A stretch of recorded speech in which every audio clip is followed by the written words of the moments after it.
Hello, is it cold up north? It was cold. I just like being cozy.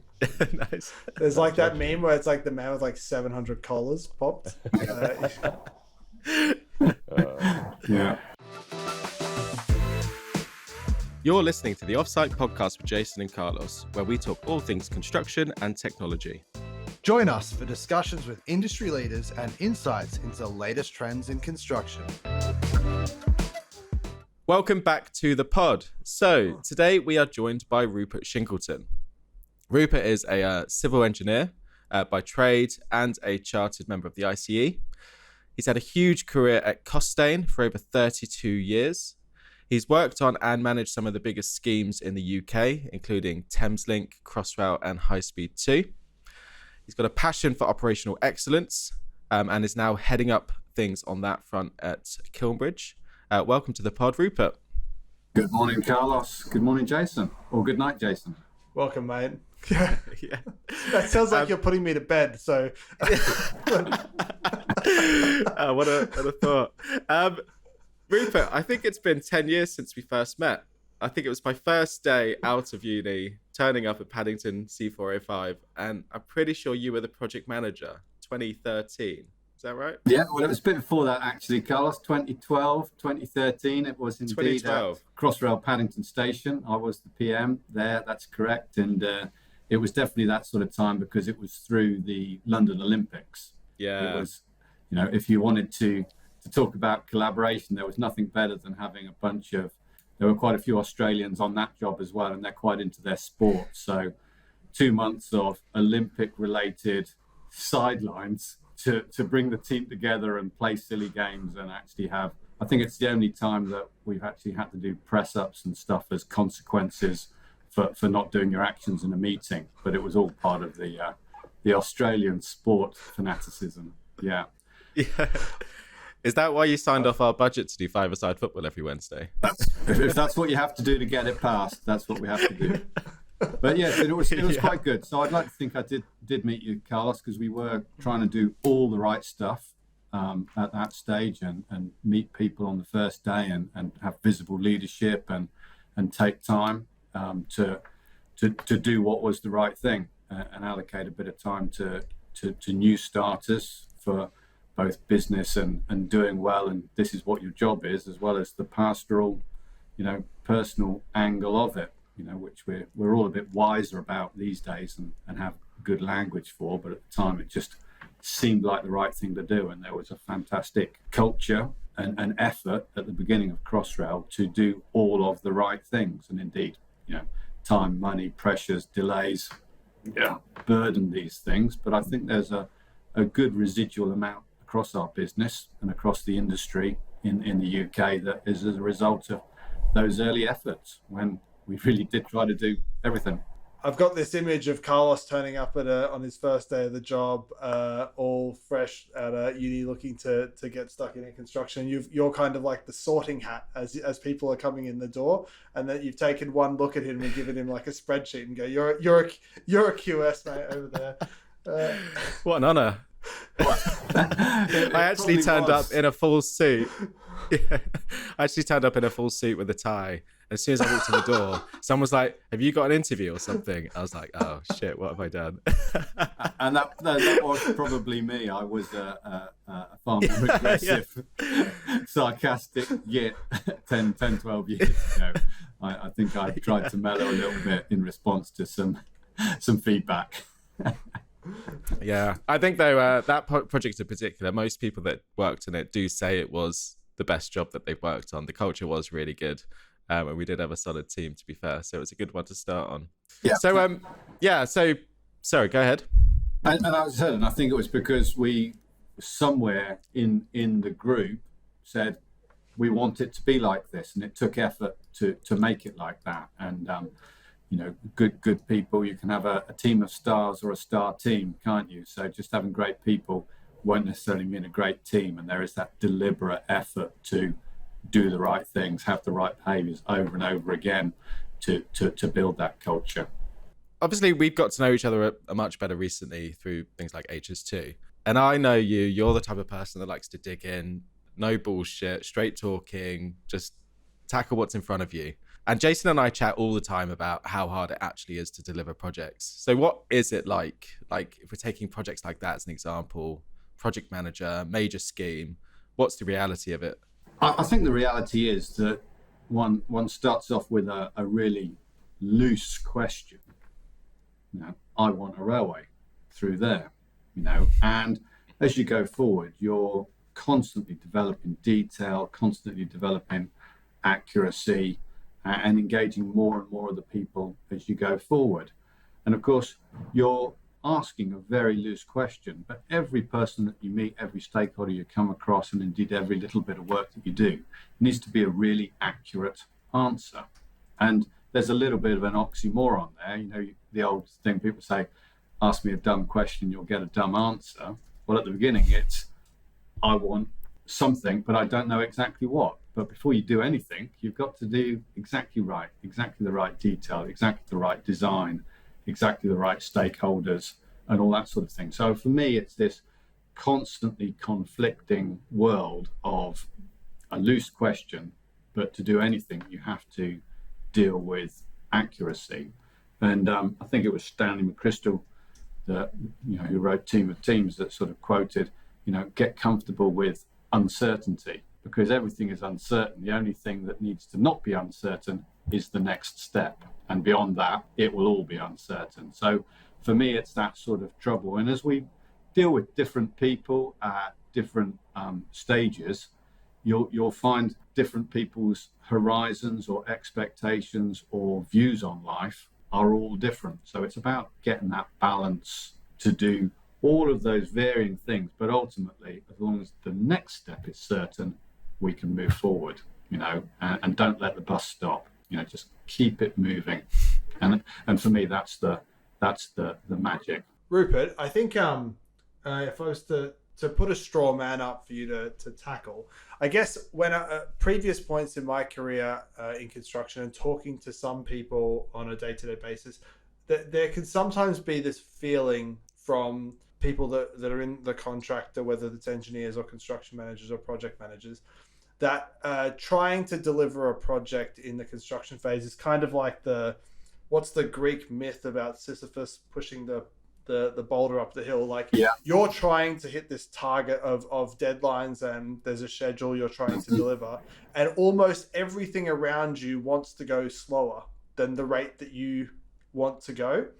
And so I guess, do you subscribe to that theory that's true, or is there another view on the world of what it's like to deliver a project? No, I don't. I think it's. I don't think that people want to go slower, and a bit sort of connecting to what I said before. These other people have their areas of specialism or their areas of responsibility or whatever it is that they're a stakeholder in, and in their world, that factor is really, really important. And so often when we're building projects, we are having to go through some pain before it gets better. There's a lot of roadworks before the road is open and better, and all of that sort of thing. So people are anxious. Add to that, it's change, it's disruptive.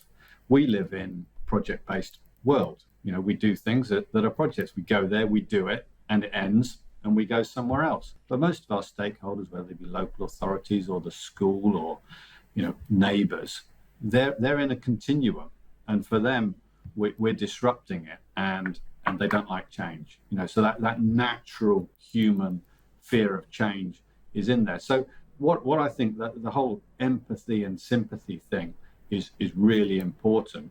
Trying to put yourself in their shoes and understand what it looks like from their world. What one has to try and remember at that point is your stakeholders, those people that you feel are trying to go slow, are the experts in their world, whether it be a technical factor or they're the expert in living in that house next to the road. And we have to be very careful that we don't make decisions on their behalf or judge where their calibration is. We're trying to move people away from 100% suits them. The fact of the matter is, if we're going to collaborate, everyone is at less than 100%. So for us to step over that line and ask that person to move their concern down from 100% is a sensitive matter to them. I don't like to use the word negotiation, because that always feels a little bit like you're down the Casbah, or having a haggle and sort of slightly aggressive and adversarial. But collaboration, so you guys can probably remember the right word. Is it collaboration is when everybody is reasonably happy, and cooperation is when nobody is happy, or something like that. Yeah. Well, I was going to say, there's that saying about like the sign of a good deal is when everyone's a little bit unhappy. That's the sort of fella, isn't it? So we're having to move our stakeholders, and you hear about customer satisfaction, look after your stakeholders. Are the stakeholders happy? Well, your very phrase there, Jason, is you want them to be a little bit unhappy, and then you can move forward. So it's about understanding them enough to create the space for them to move willingly from 100% is the nudge. And I think that in this modern age of diversity, and there's so many different people amongst our teams, sending the big suit over there to negotiate is actually probably quite an aggressive move. Actually, we've got huge teams with loads of different people, and you can bet your life there's somebody in your team that has a better understanding of their needs, and maybe even is a better person to go and front up with that stakeholder and do the deal. And where they sit in the hierarchy is false, in my view. It's what they're in the team and what that diversity brings to the team. And so to come back to your question, Jason, no, I don't believe that you can't go at the speed you want to go. And I don't believe people are trying to push you to go slower. They're trying to protect what they are paid to or live for or what have you, which is their world. And ultimately, a good project won't have got off the ground unless it's a good project and something that really does need to be done for the right reasons, whatever those might be. Yeah. Economics, safety, growth, and all those sorts of factors. Yeah. And all of our stakeholders are members of our community. So once they get into that, they go forward, and that'll come back to the old start with the why thing, isn't it? And so often we don't. We turn up, sign this form. We never go, why? Yeah, certainly. And so, you think delivering projects is difficult on its own. And then you add in, there's added complexities based on the specific of the project. Sometimes it's the fact that there's a design, you've got a design and construct scope. And then sometimes some projects are more big and complex than others. And then that probably leads you, when you combine those two together, you get these kind of mega projects, which we've all read the literature about how they're almost never on time, never on budget, never on benefits. Do you think that there is a level of complexity in some projects that are somewhat beyond the scope or the ability of, I guess, humans to actually manage them? I don't think there is. I think if we really understand the bigger picture, the why, and people talk about those great common goals that we're all heading towards. I think when you get to understand those, we can all pull in the same direction. I think the difficulty of how one procures it leads to some issues and that sort of thing. We've seen up on High Speed 2, we've got some huge joint venture contracts, which are all joint venture contracts for all of the right reasons, that share the risk and create the resources and capabilities to deliver the schemes. But of course, each of those is trying to create its own identity and its own sort of common brand that people can affiliate to. So that instantly starts to create some sort of different dynamics. And then, we're all here to deliver HS2. Back in the early days of Crossrail and even things like the Olympics and that, there was no personal branding, was there? It was all branding for the product. And that was a way at the time of connecting us all to the greater goal. And in due course, I think once we understand where we're going and we're all on the same page, we can all go in the same direction. Just to jump back quickly, I don't know whether it's ignorant to say I was really impressed with your Greek mythology naming there, Jason, but you plucked that name out of the sky. Someone will know that I've probably mispronounced it. I know it's probably the wrong Greek myth. I think it's Sisyphus, and I don't know. Sounded good. I will be finding you a Far Side meme to send later today, Jason, correcting you or validating you. Rupert, the you mentioned the sort of the dynamic, and I guess the context was like High Speed 2, where you're the main contractor dealing with the client, who's the ultimate sort of stakeholder. How's the shift from that to tier 2 working for main contractors? It's different. I think there was a thing a few years back where we started saying, don't call them subbies.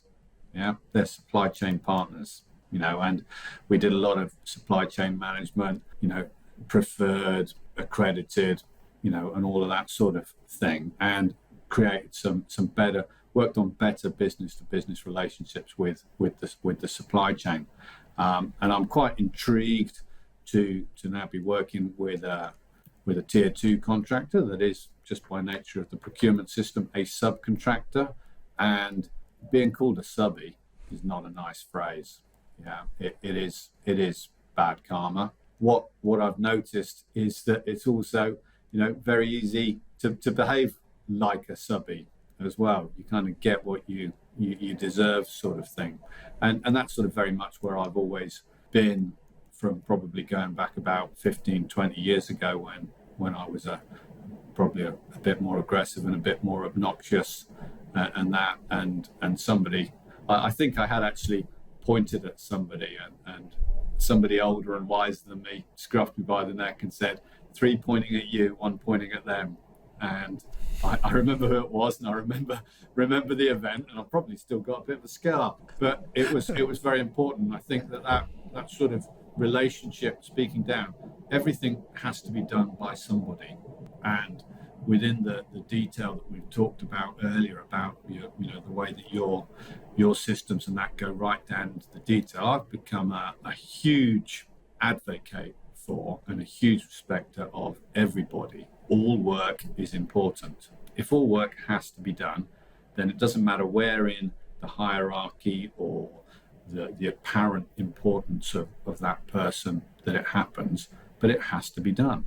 And if you'll excuse the phrase, every I must be dotted and every T must be crossed. There is no such thing as just an administrator, just document control, just the gate man, just the traffic marshal.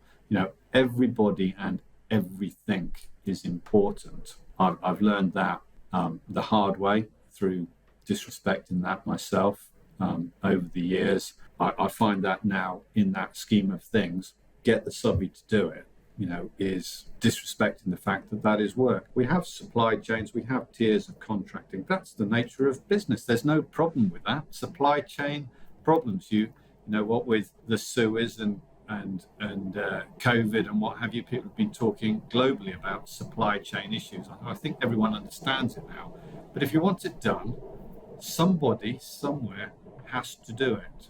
And we should respect the work, be a little bit more respectful of the individual humans, that who they're paid for, really isn't important. They are members of the greater team. Talking about I guess whenever someone starts at Apex, we have this onboarding session that I run, which runs people through the idea of how a project gets delivered, and talks through that you've got this contractor and a client and designers and all of these subcontractors or supply chain, and that they might even have their own subcontractors, and that by the time I've finished drawing this on a whiteboard, there's hundreds possibly of all of these different parties that are delivering a project. No matter what the sort of head contract or the master contract between the client and the sort of general contractor or head contractor or tier 1 is, at some point down that line, there's some level of like fixed price lump sum contract somewhere usually. And whenever they kind of exist and you've got uncertainty at the bid stage through design yet to be complete or methodology not fully determined, there is inherently a level of conflict that at some point that can emerge, because you just have a misalignment of incentives on either side of that contract. Is that conflict solvable through the delivery of the project by either the subcontractor or the contractor in the way that they deliver the project, or is that a structural problem that is just really hard to overcome once it's ingrained in a contract? I think it can be overcome, but one has to be really quite transparent what the individual motivations of each organization or human being is. And one of the things that I'm quite passionate about these days, have been for the last few years, is that we employ specialist contractors. And that's the way it comes down. And ultimately, whether it's a human being or an organization, the job gets done, the person that's best at doing that.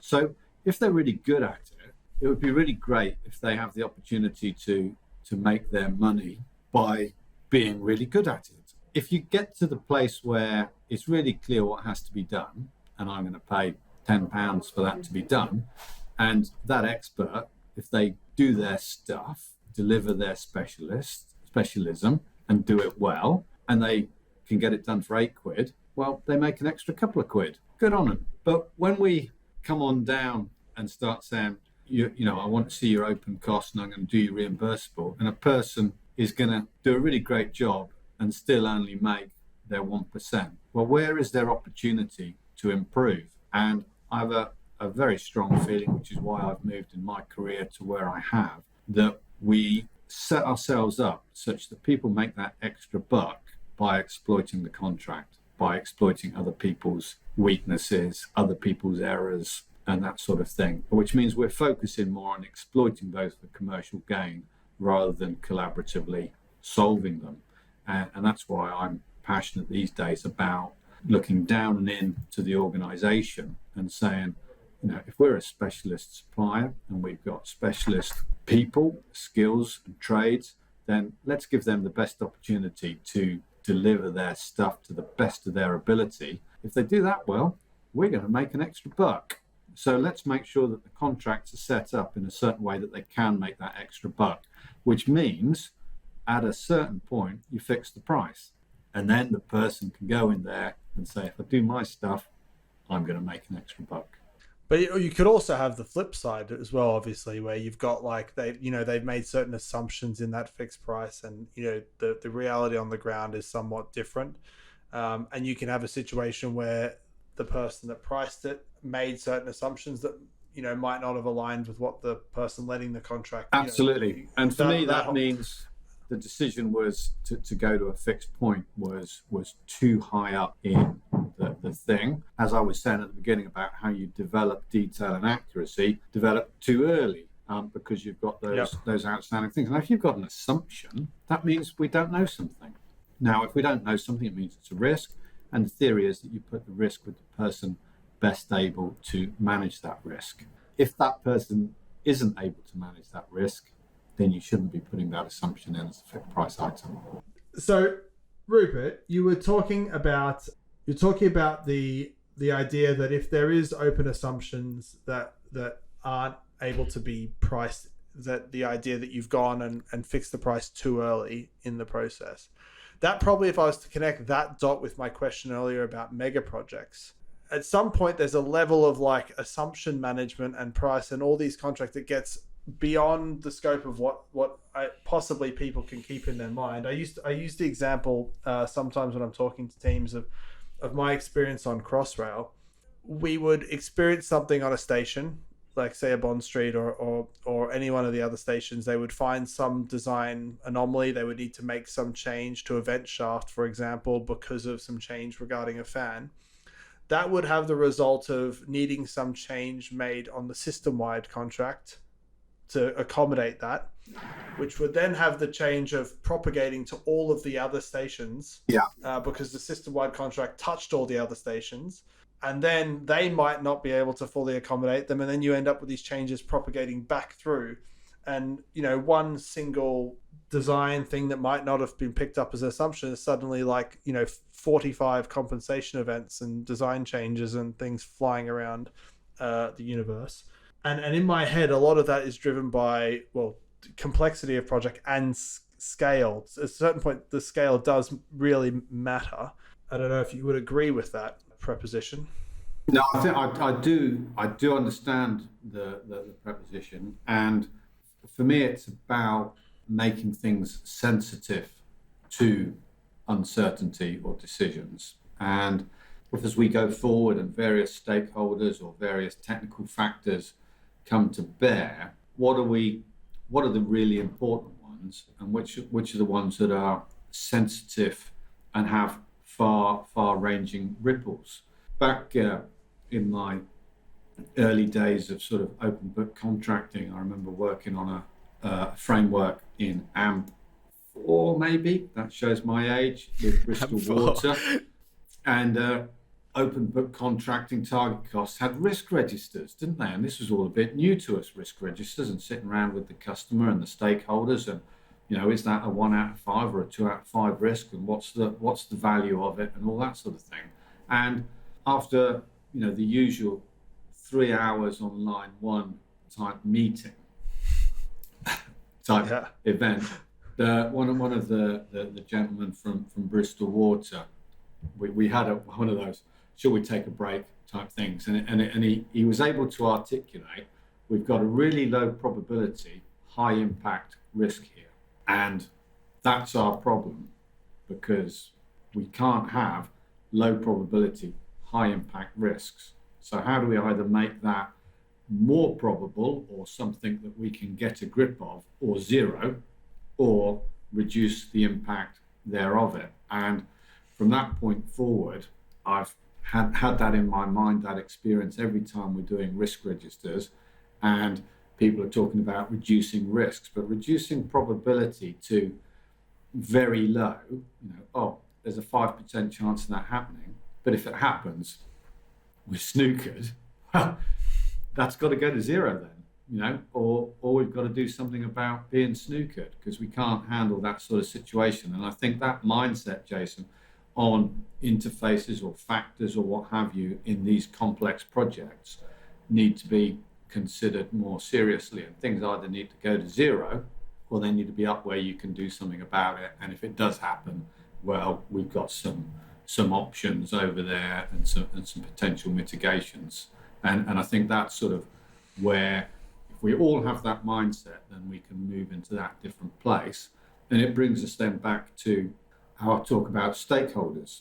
And we go into that stakeholder, and we're setting out to get them to move, as we said, from 100% to something less.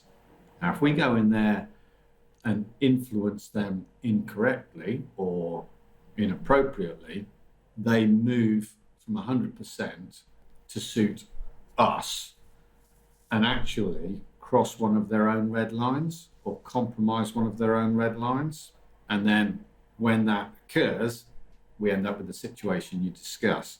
So helping our stakeholders comprehend what are your red lines, and don't cross your red lines. Set those out and don't cross them. But if you've set out red lines, then that means there's some other things that we can move on, and you can move on, and then we're talking. But if you allow everybody to stay in their red lines, and we're working in the buffer zone, then hopefully those big ripples don't occur.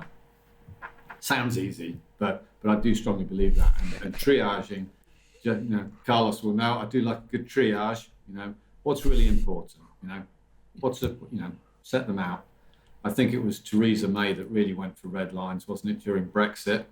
Did I get that in? But red lines is a thing. If you've got a red line, don't cross it. But don't put it where it's inappropriate and greedy and selfish. Put it where it really matters to your particular concern, and then the rest of stuff we can collaborate on. I'm going to have to jump in there because time's disappearing pretty quickly. But Rupert, I didn't want to have a chat with you on this without mentioning operational excellence, which I know is something you're quite passionate in. If we go super high level, because operational excellence is something that I'm seeing sort of more of, hearing more of, and I don't know whether it's because people are more sort of active on LinkedIn, but it seems to be sort of more common than it used to feel.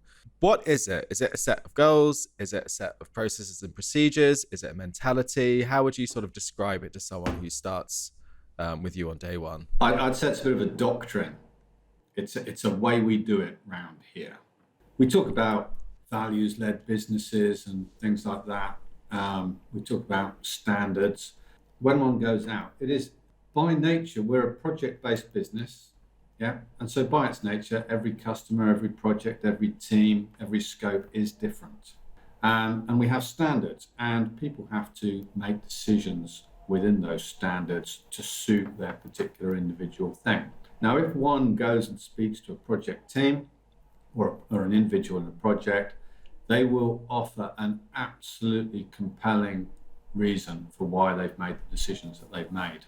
And from a project perspective, that will seem absolutely perfect.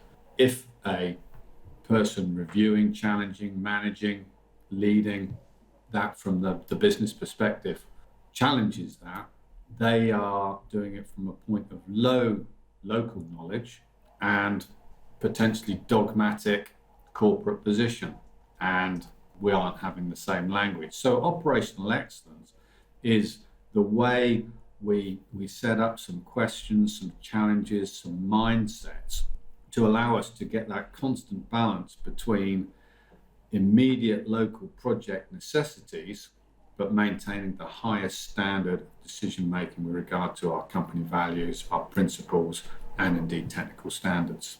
So it feels kind of like, how do you go about sort of measuring your success in that area? Because it feels a bit sort of gut feel. You can probably, if you join a company and its operational excellence is apparent and people are really sort of striving towards it, you should sort of feel it, but that's a really hard thing to measure. So do you have a set of sort of gauges that you put in place?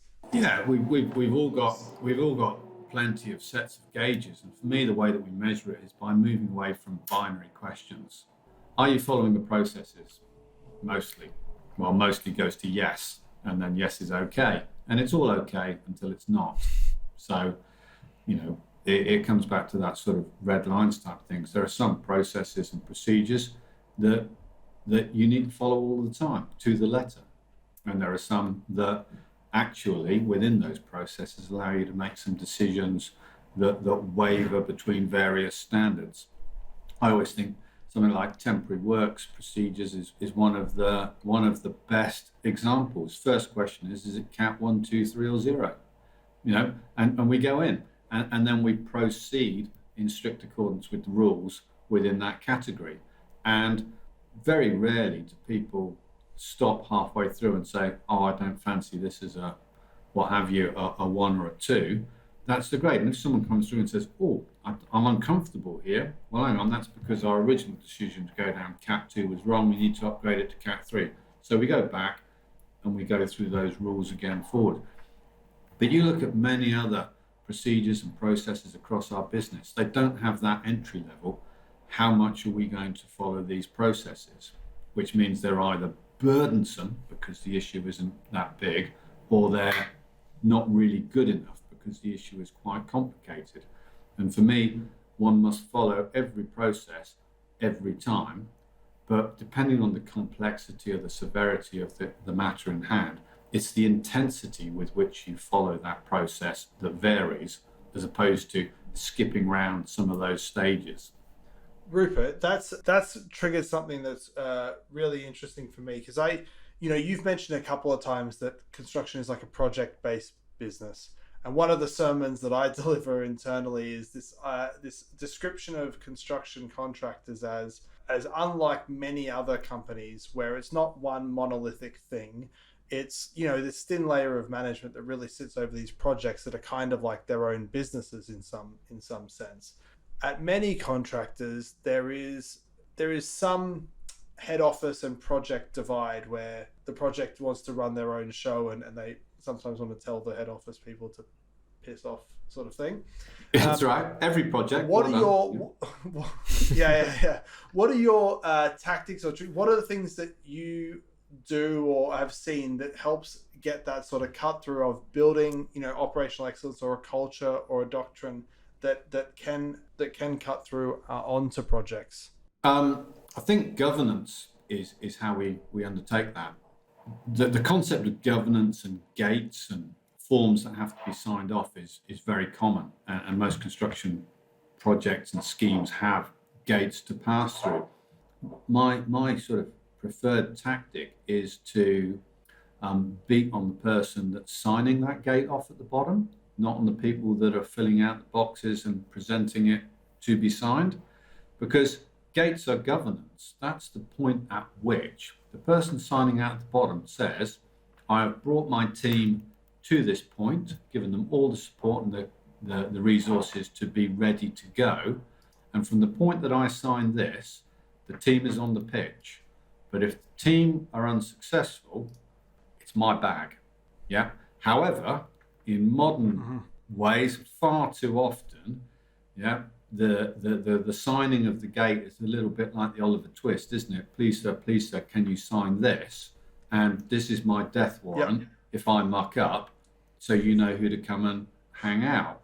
That's not governance. That's bad management. That's poor leadership. And for me, that's the tactic. So I'm looking to increase governance, but not increase bureaucracy, to put pressure on the people who are signing gates. Do you know what gates you're going to sign next week, the week after that? Do you know how they're progressing to the point of signing? Because there's only 2 or 3 dimensions. The gate gets signed on time with no caveats, or it gets signed late with no caveats. You cannot sign it late with caveats. That's just mocking the system. That's poor governance.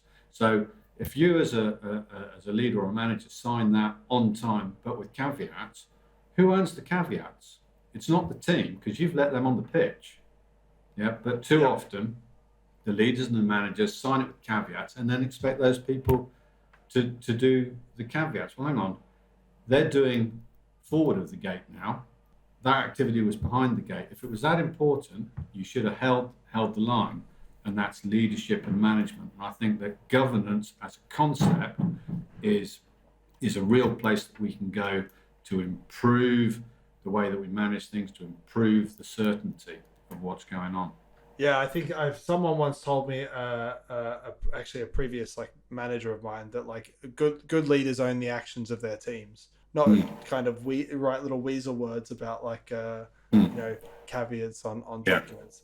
Rupert, we are given that Carlos is not able to talk because the fire alarm's going off in his office. We know we're at time there. Yeah. So as much as I have 15 other questions I would have liked to ask you, I wanted to, on behalf of Carlos, I want to thank you for joining us, mate. I think you have definitely a really unique perspective. I think your focus on people and principles is unique from a lot of the people that we've spoken to. So, mate, I really want to thank you for taking the time. It was a pleasure to speak to you. Yeah, it's been great to join you guys, and I look forward to seeing you again soon. Thanks, Rupert. Thank you. Thanks a lot.